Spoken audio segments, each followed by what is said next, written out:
Hello, welcome to the Dollhouse. I am the doll, and today I am again discussing the 4B movement because the ideas are just catching on like wildfire. People are discussing it, at least all over my timeline, and maybe because I've been making videos about it. But decentering men, the 4B movement, these conversations are really continuing to grow. And for me, I am developing my own philosophies around it because I do believe that America's 4B movement has to be different from the Korean 4B movement. There are many reasons.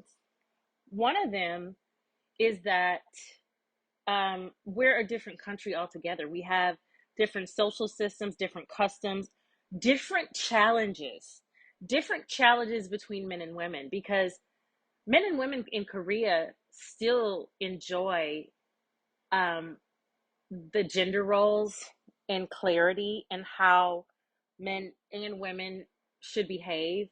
And we just don't have any clarity in that.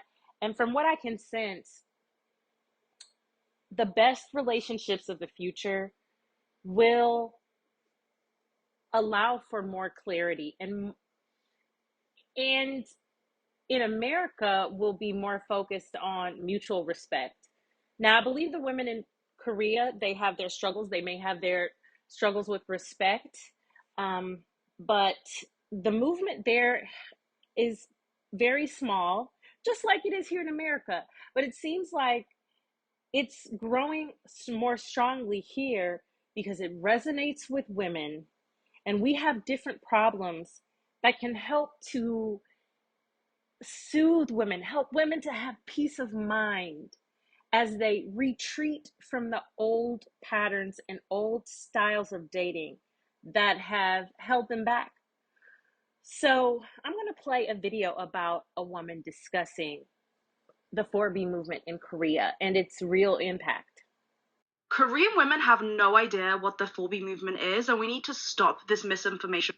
Okay, so thank you to my friend Annie for making that video because I am a Korean woman currently living in Korea and I have so much to say about this topic. So most of the 4B movement videos that I've seen on TikTok are made from foreigners and I think Korean Americans or just Asian people living in the West, but not actually people living in Korea. So like I said, I live in Seoul. What I think is happening is the Western media likes to really pick up on these sensationalist, provocative topics and then makes it into an article and then everyone on TikTok follows suit and makes videos about it. But let me tell you, I am 29, going to turn 30 this year. And literally all the conversations that I have with my friends around my age is about, oh my God, we're looking to get married. We need to find good partners and we need to do this before it gets too late or we're just like aged out of their marriage market, you know? And I just made a YouTube video about this, Korea's population crisis, why nobody's getting married or having babies. But I also explained there are services in Korea like marriage matchmaking services where people go and you pay a broker and you submit all this information about yourself, your income, your assets, your family background, if you have any debt, like which university you went to, you submit all that information and then they take that and then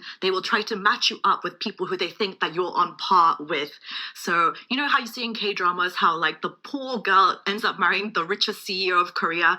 Yeah, in reality, that never happens. So people go to these marriage services and they're heavily used. There are literally so many in the country because everyone is using them. And so the 4B movement in Korea is a very, very small fraction of the whole Korean population in general. It's just the Western media likes to highlight that part and make it seem like it's the biggest issue in Korea, which it really is not. I can promise you that. Don't believe all those sensational articles written online all the time. Most people in Korea still like the other sex. We want to date, we want to find love, we want to get married. Those are like the big majority. And it's only the small group of extreme radical misandrists and extreme radical misogynists.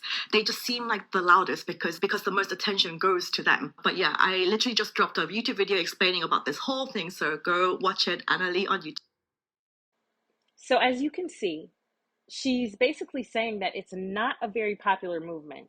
It's not the reason for the birth rates decline. There are many other factors that go into the decline of the birth rate in Korea. She says that, she's about to turn 30. She and her friends get together and their conversations are very male centric. They're trying to figure out how to get to that next stage of their life. And matchmakers are quite common and being utilized by singles all over the country to make matches happen, to put families together. So kudos to them. Kudos to Korean women for knowing what they want. I believe that American women also want um, companionship, but the fact of the matter is the 4B movement is here for a reason. And it does not matter if Korean women are doing it or not. They have sparked conversations that are triggering American men and women to move and think differently. So on this channel, I've shared my phrases for what the American 4B movement should be. Now, in Korea, the movement is no marriage, no babies, no sex, and no social friendships, basically. No companionship, no dating, uh, no interacting.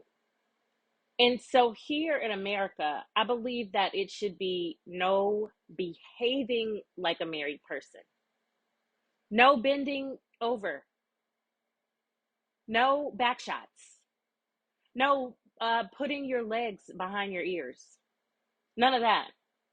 Of course, no babies, because without the family structure, you won't be bending over and creating babies. Babies deserve actual families and loving environments. No boyfriends. There's no benefit to being on reserve in a man's life as his girlfriend.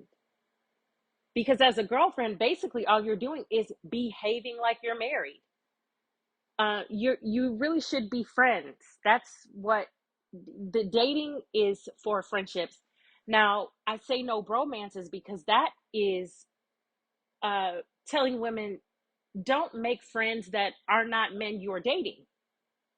No homeboys, no play cousins, no getting advice from men, because men can't tell you how to get what you want. You need to ask a woman who has what you want how to get it. Men can only tell you how other men will react, and that's just the truth of the matter. They may provide you with some insight into the mind of a man, but they cannot tell you what women have done and the nuances of relating to a man the way that a woman can. So why keep asking men for dating advice? No bromances. Just cut the men friends that you're not interested in dating, cut them off.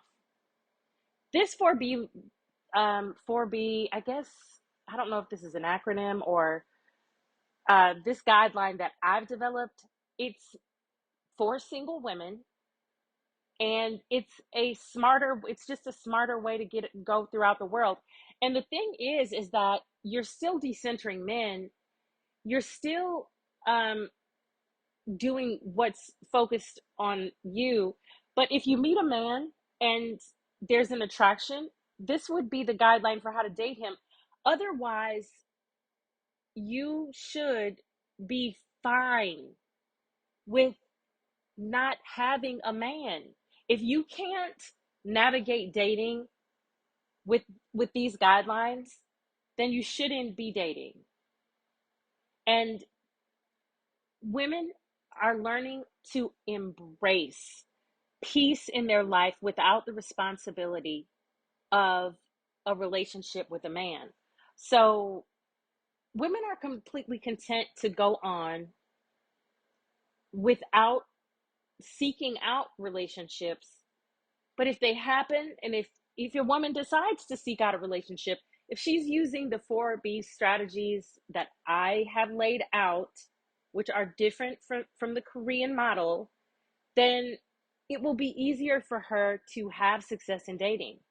There won't be that chemical attachment that happens from getting close to someone, from oxytocin. There won't be any confusion because of that chemical attachment. No babies happening accidentally. No sexually transmitted diseases happening accidentally. No mixed signals because you are friends with a man but aren't really sure if he actually likes you and you're hoping that maybe one day he asks you on a date. No confusion with that.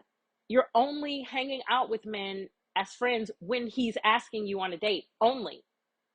And then when he's asking you on a date, you're not agreeing to be his girlfriend or be exclusive unless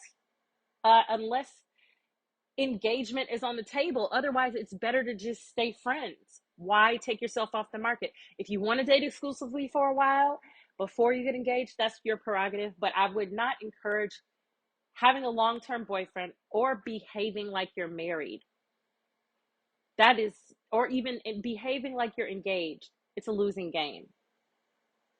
So I hope this is helpful and that it made sense. Let me know your comments as this conversation continues to grow. I don't want to just play other people's thoughts that come from TikTok or other YouTube videos without growing and expanding the conversation.